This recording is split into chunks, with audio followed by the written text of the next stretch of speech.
చాలా హైట్ ఇచ్చేస్తాను అనవసరంగా. నాకు ఇప్పుడు ఏం చెప్పాలో అర్థమవుతుంది.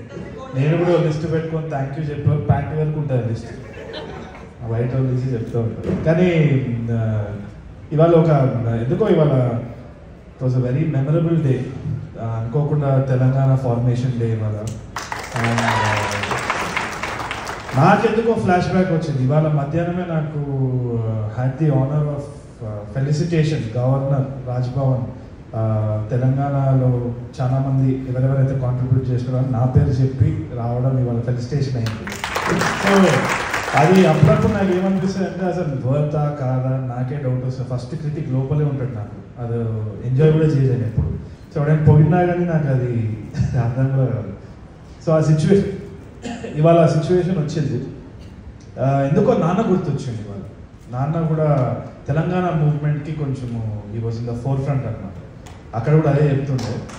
So Osmania university student union leaders అందరూ ఆ టైంలో ర్యాలీ అప్ చేసేటప్పుడు వాళ్ళ స్పీచ్లు రాయడము, ఇంటికి పోయినప్పుడు వెళ్ళి ఆయన చూస్తుండే. ఆయన వచ్చేసి నాకేమో అర్థం కాదు, ఉద్యమం దేనికోసం, ఎందుకు, భాషనే కదా, దాంట్లో ఏమున్నది, నాకు అంత పాలిటిక్స్ గురించి అంత ఐడియా అవగాహన లేదు.